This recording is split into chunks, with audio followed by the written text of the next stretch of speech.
शिवयोगाच्या विचारामध्ये आपण आईचा विचार केलेला होता. ए चा विचार केला होता आणि आईचा विचार केला होता. आता एच्या जोडीनं एक दुसरं अक्षर जे आहे ते आहे औ. म्हणजे तिसरं जे सूत्र आहे ते ए औंग. ए औंग क क ग ग ङ मधला ङ आहे. ए ओ उंग. आणि चौथा आहे आई औच. तर आपला ओचा विचार आता आपल्याला करायचा आहे.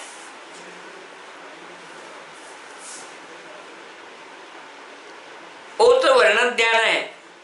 चिन्मयम सर्वगम शांतम द्विसहस्त्र करोज्ज्वलम पीतम गुरो विषसंस्थम स्यादोकारम त्रिनरात्मकम. चिन्मय मूर्तिरूप सर्वव्यापी अत्यंत शांत 2000 किरणांनी प्रकाशणारा उज्ज्वल पीतवर्णी वृषभावर आरूढ ओकाराचे ध्यान अर्धनारीश्वर रूपात केलं पाहिजे असं सांगितलेलं आहे. ओचं जे स्वरूप आहे ते अर्धनारी नटेश्वराच्या स्वरूपातलं आहे. आता आपण शिवसूत्राच्या याच्यामध्ये तांडव पाहिले ते नटेश्वराचंच तांडव आहे. विशुद्ध चक्रातलं हे 13वं दल. या दलात ओ ही मातृका संकल्पित आहे. आधुनिक शरीरशास्त्राच्या नुसार सुपिरियर इन्फिरियर सर्वायकल या प्लेक्सेसमध्ये आहे. या ठिकाणून विशुद्ध चक्रातल्या आतल्या पाकळ्यांकडे ज्ञानतंतू जातात. मानेच्या पहिल्या मणक्यात सरळ रेषेत पुढच्या बाजूला याचं स्थान आहे. म्हणजे मानेच्या मणक्याच्या पुढं म्हणजे गळ्याच्या आतल्या बाजूला त्या ठिकाणी या पाकळीचं स्थान आहे. ओमच्या बाह्य उच्चारणामध्ये ओ आणि नंतर म आहे. अर्थात ओ हा अ आणि उ यांचा संयोग आहे. ओमचं उच्चारण अ उ म असंही आपण करतो. परंतु काही लोक तो उच्चारण ओ आणि म अर्धा म अशा प्रयत्न करतात. ओम ओम ओम किंवा तो आणखीन वाढवत नाही जात. ओम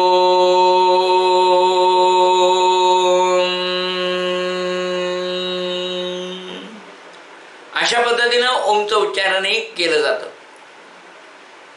योगामध्ये आपण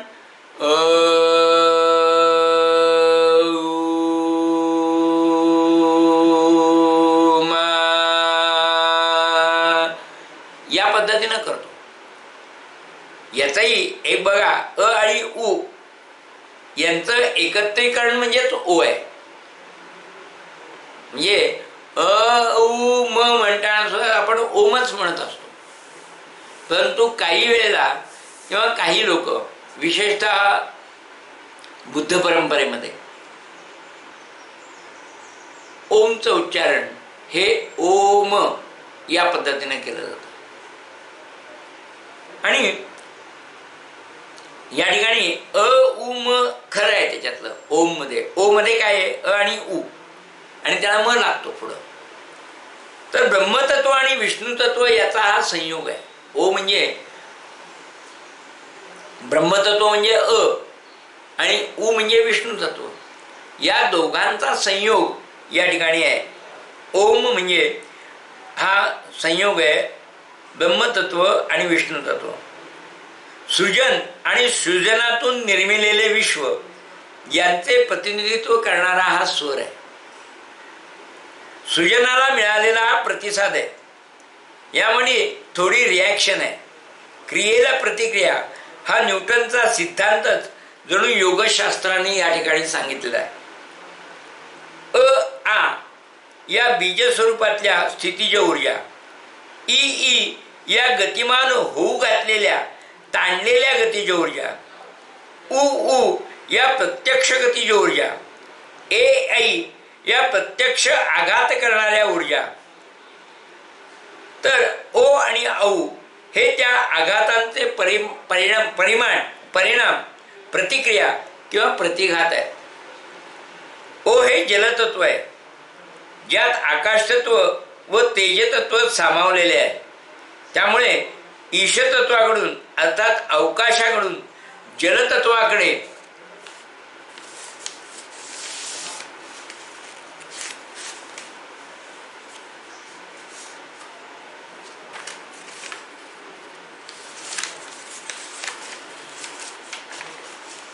होणारा हा वेगवान ऊर्जा प्रवाह आहे.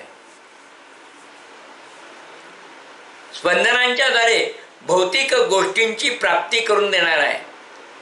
ओच्या साधनेने स्थावर संपत्तीप्रमाणे धनधान्यांची सुद्धा प्राप्ती होते. धनयोग कारक साधनांमध्ये ओची साधना येते.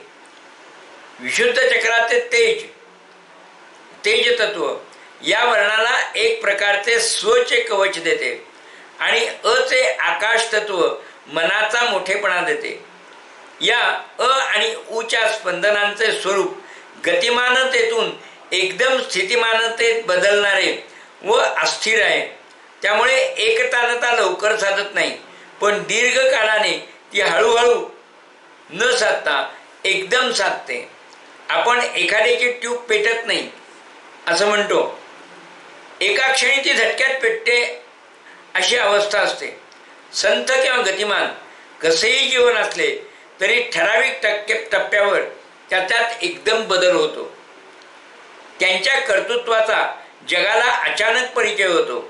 या बीजातली गतिमानता संयुक्त मंत्रांना सुद्धा गतिमान करतात. आता या ठिकाणी दोन गोष्टी खूप महत्त्वाच्या आहेत की हे सगळे स्वर हे ऊर्जेचेच कारक आहेत. हा, त्यातल्या ऊर्जेच्या तीव्रता कमी जास्त आहे आणि त्याच्यातल्या काही ऊर्जा या पोटेन्शियल आहेत आणि काही ज्या आहेत त्या गतीशी संबंधित आहेत, मोशनशी संबंधित आहेत. तर या सगळ्या ऊर्जा क्रमवारीत वाढत जातात. म्हणजे अपेक्षा आची ऊर्जा जास्त आहे, आपेक्षा ईची ऊर्जा जास्त आहे, ईपेक्षा दीर्घ ईची ऊर्जा जास्त आहे, त्यापेक्षा ऊची ऊर्जा जास्त आहे, मग ऊपेक्षा दीर्घ ऊची ऊर्जा जास्त आहे, मग त्यापेक्षा रुची, मग रूपेक्षा दीर्घ रुची, मग रुची, मग रूपेक्षा दीर्घ रुची, अशा क्रमानं त्या ऊर्जा वाढत जातात. मग दीर्घ लूच्या उच्चारापेक्षाही ओतली जी आहे त्यानंतर ए आहे, मग आई आहे आणि मग ओ आहे. तर ओतली जी ऊर्जा आहे ती खूप वेगळी आहे. आता या ठिकाणी ओ हे बीज कर्माचे बीज आहे. या बीजामुळे कार्य मार्गी लागते, प्रत्यक्षात येते. हे कर्मयोगाचं बीज आहे. ओ हे कर्मयोगाचं बीज आहे. आता आपण बघितलं तर ए म्हणजे काय आहे? आव्हान आहे. ए म्हणजे आव्हान आहे, हाक मारणं आहे. आणि त्या हाक मारण्याला, त्या आव्हानाला जो प्रतिसाद आहे, उत्तर आहे, ओ देणं आहे, त्याला आपण ओ देणं असंच म्हणतो. एखाद्याने हाक मारली तर त्याला आपण ओ म्हणून उत्तर देतो. तर या ओ मध्ये तो प्रतिसाद दडलेला आहे. ओच्या उच्चारणात नाभीचक्राचा सहभाग आहे. एक प्रकारच्या वैराग्याचा भाग हा याच्यामध्ये आहे. सुरुवातीला म्हणल्याप्रमाणे भैरव तंत्रात याला प्रणव बीज अर्थात विश्वाच्या निर्मितीचे बीज असं म्हटलेलं आहे. कारण अ उ म असा ओम होतो. त्यापैकी ओ जो आहे तो अ आणि उ यांच्यामुळून बनलेला असल्यामुळं हा प्रणव बीज बनतं. आणि हे प्रणव बीज जे आहे ते या विश्वाच्या उत्पत्तीच्या कारक आहे. आणि मग त्या पद्धतीनं या विश्वाच्या उत्पत्तीचा संबंध या ओ ह्या वर्णाशी आलेला आहे. आणि मग त्या पद्धतीनं या वर्णाकडे आपल्याला पाहावं लागतं. बुद्ध साधनांमध्ये ओम असाच उच्चार आहे. त्यांच्या ध्यान प्रक्रियांमध्ये दोन ओमच्या दरम्यान जो काळ असतो, म्हणजे मी जर ओम म्हणायला सुरुवात केली तर ओम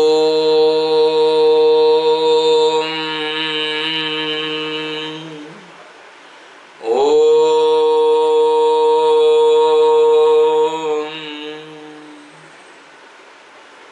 ओम,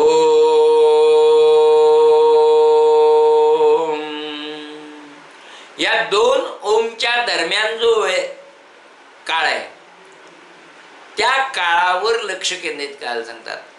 आजच्या वृत्ती निरोधाच्या बाबत ते आपण बघत होतो, तर त्यामध्ये दोन वृत्तींच्या मधल्या गॅपला खूप महत्व आहे. ही गॅप आपल्याला वाढवत न्यावी लागते किंवा दुसऱ्या वृत्तीचा उगम हा रोखावा लागतो. त्या पद्धतीनं इथं सुद्धा दोन ओमच्या मधली जी गॅप आहे त्या गॅपवर लक्ष द्यायचं असतं, ध्यान केंद्रित करायचं असतं. अशा तऱ्हेची साधना ही बुद्ध तंत्रांमध्ये केली जाते. ध्यानाचा विचार करताना आपण त्यातला बारकावा पाहणं आवश्यक आहे. ओ मधले चैतन्य क्रियाशील आहे, गतिशील आहे. ओमचे उच्चारण अनेक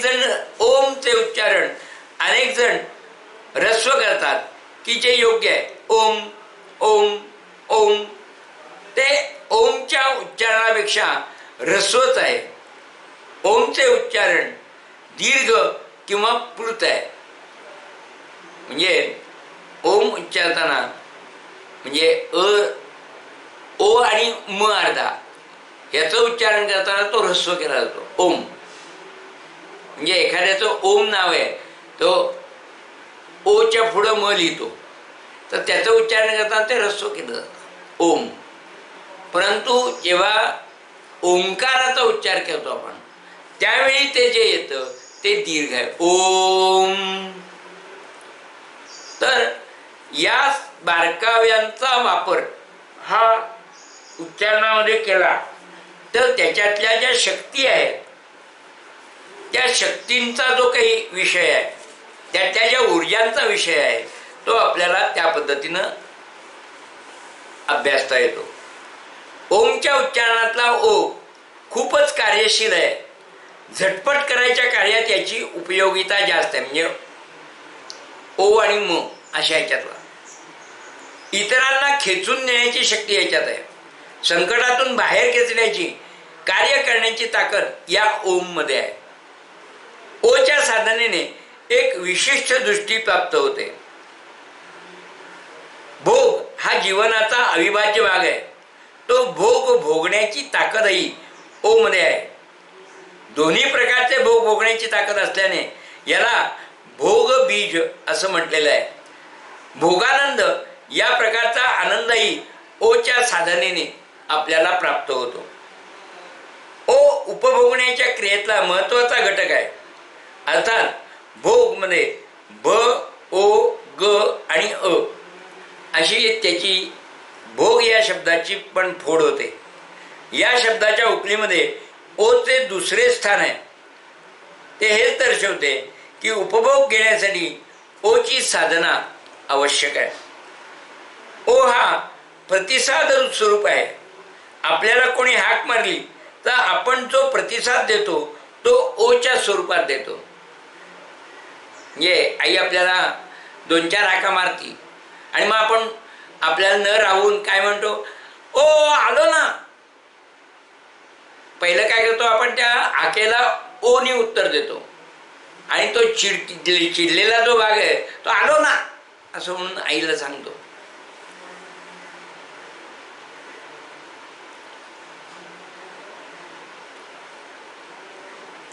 निसर्गतःच या ओ मध्ये दडलेले प्रश्न असतात. हे प्रश्न बुद्धिमान माणसाचे प्रश्न असतात. विचार करायला लावणारे प्रश्न असतात. बऱ्याच वेळा त्यांची उत्तरे सुद्धा ओच्या साधनेतच प्राप्त होतात. ओ हा एक प्रकारे स्वयंगुरु असतो, पण ओला समजून घेणं अवघड असतं. बाहेरून सामाजिक, आतून एकाकी अंतर्मुख चिंतक अशा पद्धतीचा ओ असतो. ओ या वर्णाचा वायू उदान आहे. ओ या वर्णाची वाणी मध्यम आहे. ओ या वर्णाची शक्ती विष्णुप्रिय आहे.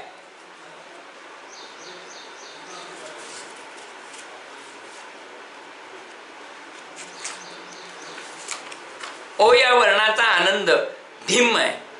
ओ या वर्णाची देवता जीवात्मा आहे. ओ या वर्णाचा वर्ण धूम्र आहे. या वर्णाची पुरी द्वारका आहे. या वर्णाचा वार शनिवार आहे. या वर्णाची मुक्ती स्वरूपता आहे. या वर्णाची मात्रा म आहे. या वर्णाचा देह कारण आहे. या वर्णाची अवस्था सुषुप्ती आहे.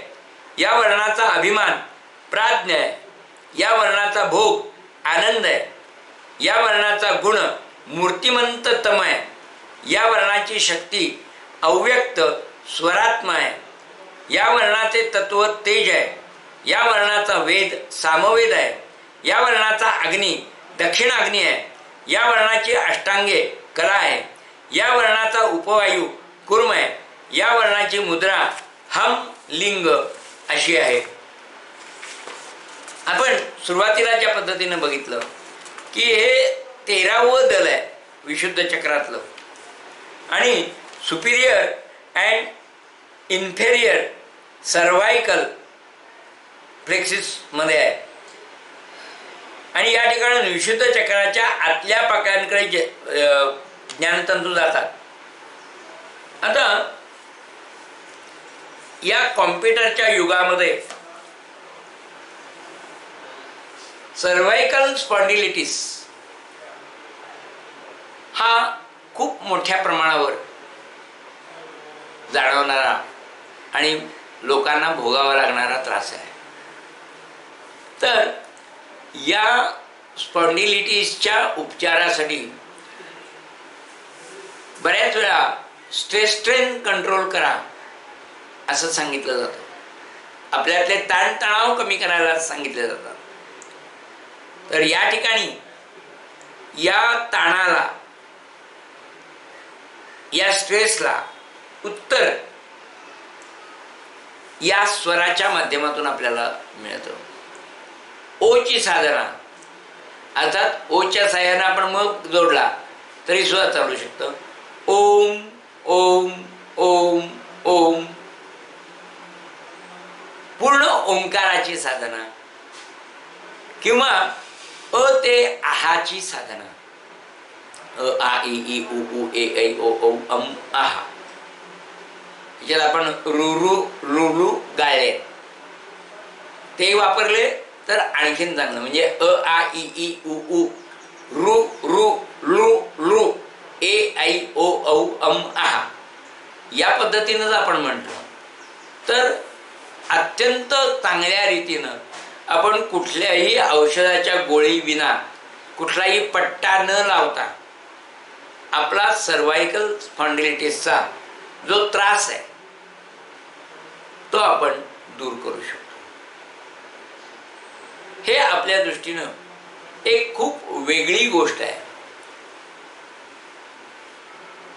आपल्याला कल्पना नसती, परंतु मणक्याचे विकार, मणके झिजणे आहे, मणक्यात गॅप पडणे आहे, स्पॉन्डिलिटिस आहे, स्लीप डिस्क आहे, हे सर्व विकार, ह्या सर्व व्याधी ह्या आपल्या मानसिकतेशी जोडलेल्या आहेत.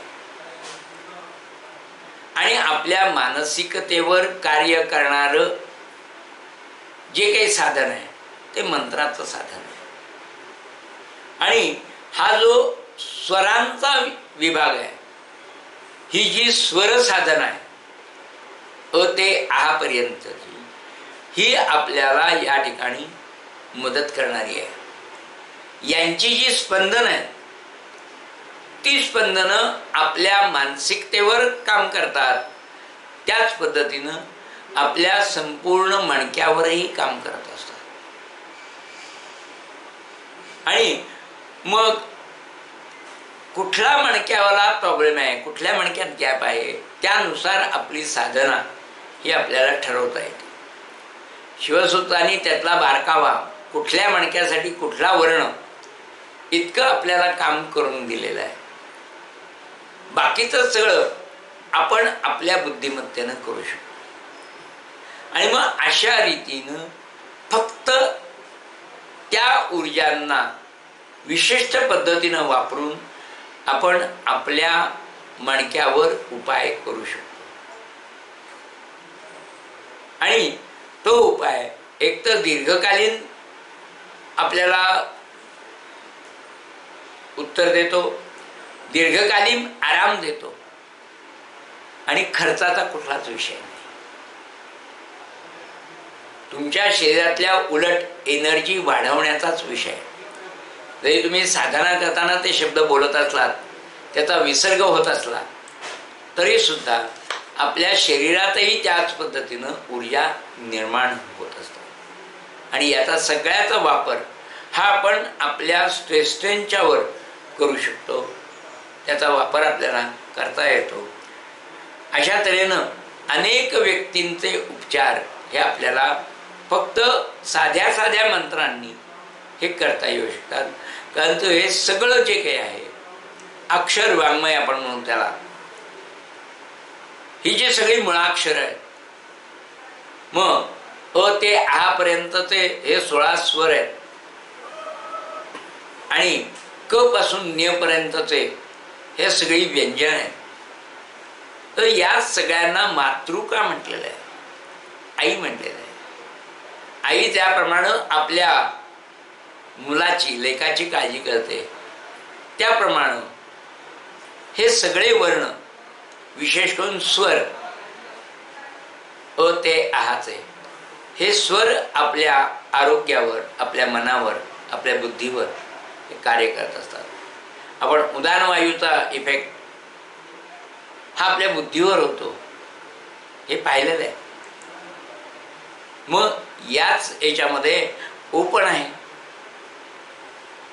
मग ओचाही आपल्या बुद्धीवर हा परिणाम होतच आहे. अशा तऱ्हेनं शिवशंकरांनी जे काही दिलं ते आपल्या शरीराला माध्यम धरून, आपल्या शरीराला समोर ठेवून हे दिलेलं एक विशिष्ट पद्धतीचं ज्ञान आहे. त्यांनी वाजवलेलं डमरू हे सुद्धा मनुष्याचंच प्रतीक आहे. आणि त्यातून ज्या पद्धतीनं, ज्या क्रमानं ते शब्द दिलेत, त्या क्रमालाही त्याचं महत्त्व आहे. आणि मग अशा रीतीनं आपण जर योग साधना करणार असो, तर पातंजलींचं जे सूत्र आहे, पतंजलींचं जे सूत्र आहे, त्या ह्याच्यामध्ये आपण आत्ता चित्ताचा विचार करतोय. आणि योगसूत्रांचा, शिवसूत्रांचा विचार करत असताना आपण या ठिकाणी ऊर्जांचा विचार करतो. तिकडं विचार करताना आपण चित्ताचा विचार करतोय आणि या ठिकाणी आपण मनाचा विचार करतोय, बुद्धीचा विचार करतोय. आणि या दोनही ठिकाणी शरीर हे साधन म्हणून आपण वापरतो. आता या दोन्हीच्या ठिकाणी जेव्हा आपण हा विचार करतोय, त्यावेळी आपल्याला लक्षात घ्यायचं आहे की आपल्याला एकेका कोशाचं भेदन करायचं आहे. तो कोश आपल्याला भेदून जायचा आहे. मग शरीररूपी म्हणजे अन्नमय कोश जो आहे, त्याच्यातून आपल्याला बाहेर पडायचं आहे. बाहेर पडायचं आहे याचा अर्थ शरीराचा त्याग करायचा आहे, मृत्यू घ्यायचा आहे असं नाही आहे. तर शरीर आणि शरीराची काळजी ही भौतिक गोष्ट आपण करणारच आहोत. मग त्याच्यासाठी आपण योगाचा विचार करणार आहोत, प्राणायामाचा विचार करणार आहोत, मुद्रांचा विचार करणार आहोत. परंतु त्याही पलीकडे जाऊन म्हणजे शरीर हा विचार सोडून आपण त्याच्याकडे पाहणं आवश्यक आहे. मग त्यातल्या ऊर्जा शरीर नावाचं एक शरीर आपल्याकडं आहे, ज्याला आपण प्राणमय कोश असं म्हटलेलं आहे. ते जे ऊर्जा शरीर आहे, त्या ऊर्जा शरीराचा संबंध या स्वरांशी आहे. आणि त्यात ओचं वैशिष्ट्य मी आत्ता तुम्हाला जसं सांगितलं तसं ते प्रतिसाद देणारं अशा तऱ्हेचं आहे. मग आपल्या ऊर्जामय शरीराचा प्रतिसाद हा त्याच्यात महत्त्वाचा आहे. मग आळस असतो लोकांना, आळस असतो म्हणजे ऊर्जामय शरीराचा प्रतिसाद हा अलर्ट नाही आहे, तो मंदावलेला आहे. मग तो जर वाढवायचा असेल तर आपल्याला या स्वरांची साधना करून त्या ठिकाणी ते तत्व हे उभं करायला लागेल, त्याची निर्मिती करायला लागेल. ओ हा प्रतिसाद आहे आपण केलेल्या साधनेला मिळालेला हा दैवी प्रतिसाद आहे. पण त्याकडं आपल्याला त्या दृष्टीनं पाहणं आवश्यक आहे. ओच्या साधनेमध्ये आपण जितकं जास्त तीव्रतेनं ती साधना करू तेवढ्याच तीव्रतेनं आपल्याला प्रतिसाद, अर्थात आपण जे काही कर्म करतोय, आपण जो काही योग करतोय त्या योगाचं फळ स्वरूपात आपल्याला ते प्राप्त होणार आहे. मग ते सिद्धी स्वरूपात असू दे, आशीर्वाद स्वरूपात असू दे, किंवा आपल्या क्षमता वाढण्याच्या दृष्टीनं असू दे, पण या गोष्टी आपल्याला अनुभवता येतात या ओच्या साधनेनं. आज आपण या ठिकाणी थांबणार आहोत. ओम सहना भवतु सहनौ भुनक्तु सह वीर्यं करवावहै तेजस्विनावधीतमस्तु मा विद्विषावहै. ओम शांति शांति शांतिः. ओम पूर्णमद पूर्णमिदं पूर्णात् पूर्णमुदच्यते पूर्णस्य पूर्णमादाय पूर्णमेवावशिष्यते. ओम शांति शांति शांतिः.